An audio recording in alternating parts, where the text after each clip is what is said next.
नमस्कार मित्रों। आज चिंतन में महानता का बोध। हर व्यक्ति महान है यदि वह अपने अंदर की महानता को जागृत कर सके। हम सभी के अंतस की भूमि उर्वर होती है। महानता के बीज भी यहीं पड़े रहते हैं। जिन्होंने उसे अंकुरित कर लिया वे महानता का श्रेणी में आ खड़े हुए। साधारण से असाधारण बनने की कहानी के बीच यही छोटा सा फासला है। महापुरुषों के निर्माण की प्रक्रिया भी यही है। एक छोटी उम्र का लड़का था। वह गरीब था, जीविका के लिए लकड़ियां बेचा करता था। एक दिन सिर पर लकड़ी का गट्ठर उठाए उस लड़के पर एक सेठ जी की नज़र पड़ी। वे उसके गट्ठर की ओर देख रहे थे। उनसे रहा न गया। लड़के से पूछा, किसने बांधा है ये गट्ठर? जी मैंने, लड़के ने कहा। सेठ जी चौंक गए। पूछा, क्या तुम दोबारा इसे उसी तरह बांध सकते हो? हाँ हाँ, क्यों नहीं, कहकर उसने दोबारा उसी तरतीब और खूबसूरती से गट्ठर बांध दिया। सेठ जी उस लड़के की प्रतिभा, लगन और सरलता से कायल हो गए। उसे अपने साथ ले गए और उसकी समुचित शिक्षा का प्रबंध किया।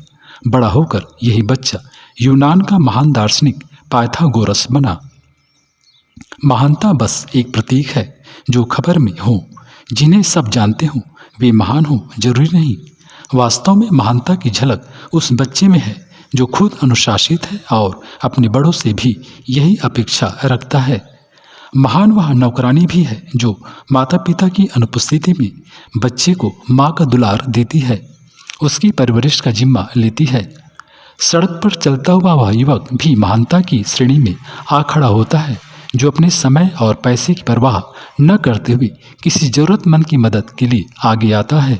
ऐसे उदाहरणों की कमी नहीं जो हमें हर व्यक्ति में महानता के दर्शन कराते हों, जो महानता के ऐसे ही लक्षणों को ताउम्र बनाए रखते हैं।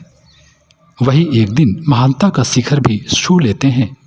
दार्शनिक कन्फ्यूशियस की मुताबिक महान वे भी हैं जो साधारण हैं। महानता हमारी सोच में है, हमारे अंदर बसती है। जिन्होंने सामान्य पृष्ठभूमि से निकलकर बड़ा मुकाम हासिल किया है, ऐसे व्यक्तियों की प्रशंसा करते हम नहीं थकते, पर सहसा या निष्कर्ष भी निकाल लेते हैं कि वे असाधारण हैं। इसलिए इन लोगों तक पहुंचना सबके बूते की बात नहीं। ऐसे लोगों को किस्मत का धनी भी कह दिया जाता है। दूसरों को अलग बताने या किस्मत का धनी बताने की यह प्रवृत्ति हमें हमारे प्रयासों पर यकीन नहीं करने देती। यदि आप किस्मत आजमाते हुए थक जाएं तो खुद को आजमाना शुरू करें। महापुरुषों का जीवन अलग नहीं होता।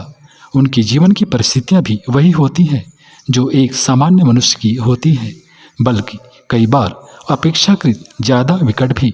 और तो और जो भी प्रशंसा के काबिल बने, उन्होंने यह सोचकर कभी कोई काम नहीं किया होगा कि उन्हें महान बनना है। अंग्रेज राजनीतिज्ञ विंस्टन चर्चिल ने महानता को दो टूक शब्दों में परिभाषित किया है। यहाँ कोई जन्मजात बड़ा या महान पैदा नहीं हुआ। जो भी खुद के प्रति जिम्मेदार बने, अपनी राह चलते रहे, वे ही महान बने। महानता की बस इतनी सी कीमत है, जिम्मेदारी। महानता के मानक तय किए जाएं तो इसमें परोपकार का प्रमुख स्थान है। गांधी जी का पूरा जीवन इसी संदेश की व्याख्या करता है। महानता गांधी जी में यदि परोपकार की भावना न रही होती तो वे अहिंसा धर्म का पालन नहीं कर पाते।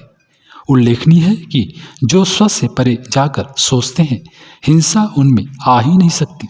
ऐसे व्यक्ति हमेशा सच की राह पर चलते रहते हैं। गांधी जी ने अपना समग्र जीवन ही सत्य की प्रयोगशाला बना दिया था। उनकी पौत्री ईला गांधी कहती हैं, वे सहज योगी जैसा जीवन जीते थे। मैंने हमेशा उन्हें परोपकार में ही व्यस्त पाया। उनके सिद्धांत सरल हैं। हर इंसान उनके पथ पर चल सकता है यदि हम सब स्वयं के प्रति ईमानदार रहें। तो ऐसी स्थिति में सहिष्णुता, मानवता, शिष्टाचार, ईमानदारी, साहस, समझदारी, जिम्मेदारी, बहादुरी जैसे सद्गुण स्वतः आ जाते हैं।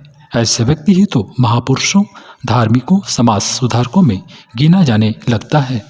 मित्रों, वास्तव में स्व से परे वही हैं जो स्व के भीतर उतर पाएं, अंतस में छिपे हुए महानता के बीज को अंकुरित करने का हुनर पैदा कर सकें। हमारे अंदर अनमोल आत्मा विराजमान है। वह सभी चीज़ों से महान है। उस महानता का बोध हमें होना चाहिए। समझदारी एवं संवेदना से हम उसे विकसित कर सकते हैं